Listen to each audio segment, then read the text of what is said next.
Bapak Uskup dan rekan-rekan imam yang terkasih, saya mengawali permenungan hari ini dengan mengutip dari ensiklik Paus yang terbaru, Fratelli Tutti, semua bersaudara. Ensiklik ini berbicara tentang persaudaraan dan persahabatan sosial, bahwa tidak seorang pun di dunia ini dapat hidup sendiri. Menarik buat saya, di salah satu bab di dalam ensiklik ini, di bab 6 itu dikatakan ada satu kalimat yang bagi saya sangat menarik dan menjadi permenungan saya, bahwa hidup itu adalah seni perjumpaan dengan setiap orang, dan masing-masing dari kita belajar sesuatu dari yang lain. Dan bagi saya ini menarik, bahwa hidup itu adalah seni perjumpaan dengan setiap orang.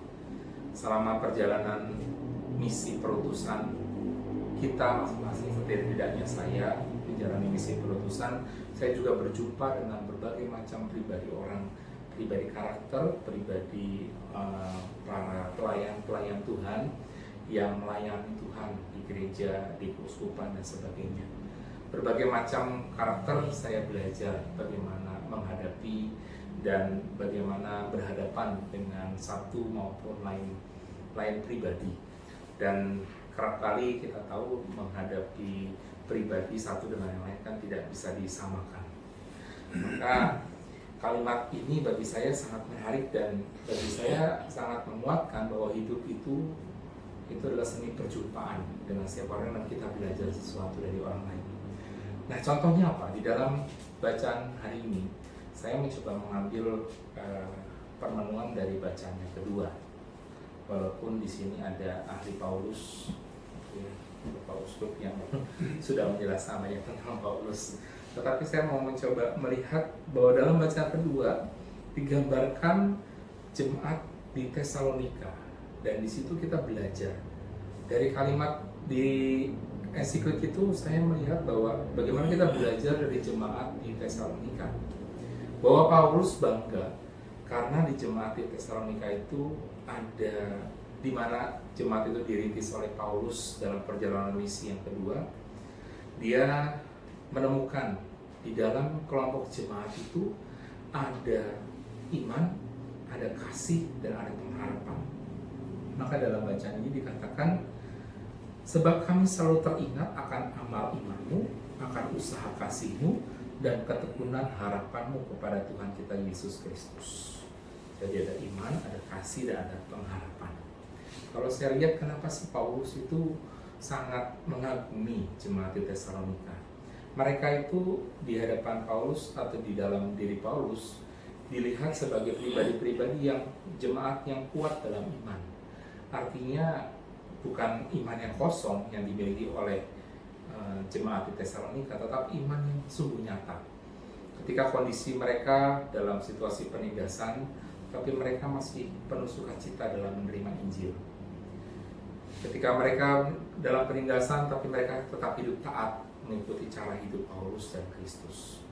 Jadi melihat betapa kuatnya iman mereka, ini membuat Paulus itu sangat bangga dengan jemaat di Tesalonika. Kita bisa belajar juga bagaimana kekuatan iman itu muncul ketika kita dalam situasi mungkin bukan dalam istilah penindasan, tapi mungkin dalam situasi sulit, dalam situasi yang penuh perjuangan di dalam karya-karya kita, tapi kita tetap sukacita dan kita tetap taat untuk mengikuti hidup seperti Kristus.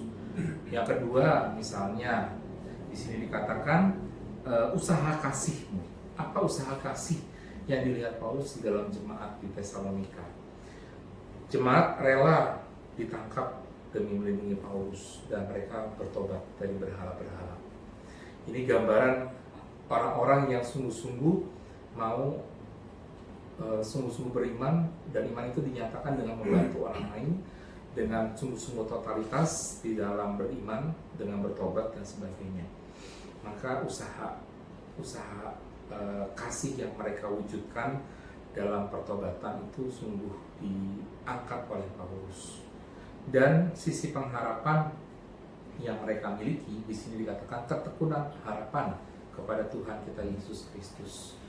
bahwa jemaat di Tesalonika itu mereka bertekun menanti kedatangan Kristus yang kedua.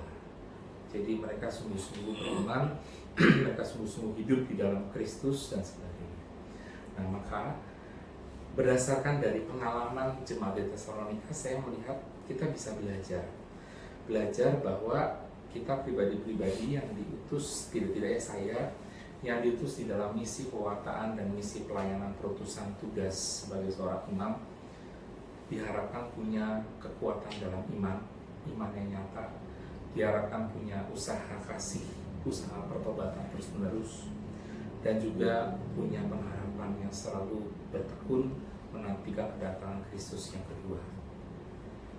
Itu kalau kita lihat teladan dari jemaat di Tesalonika, belajar dari sesuatu dari orang lain, belajar dari jemaat di Tesalonika.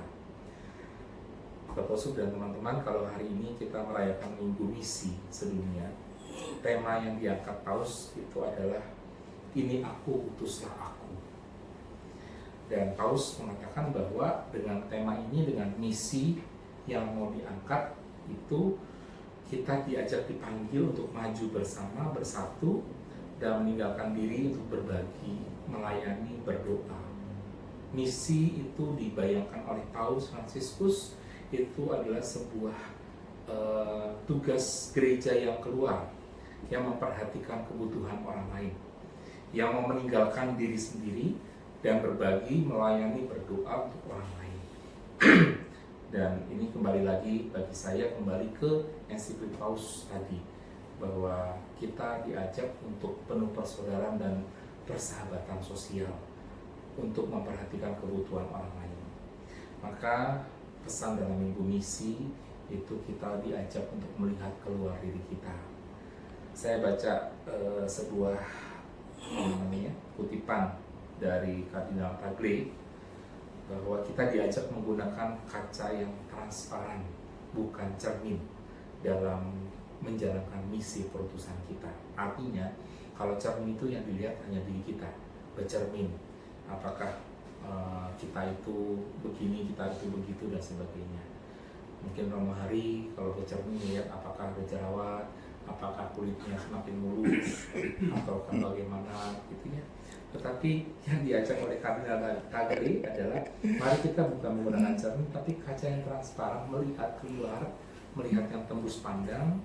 Dan seperti yang Paus katakan, mari kita buka jendela pintu kita untuk melihat bahwa di luar sanalah itu sebenarnya misi kita yang utama, bukan diri kita. Pertama-tama bukan berkaca hanya berfokus sama diri kita, tapi kita berani meninggalkan diri dan melihat orang lain.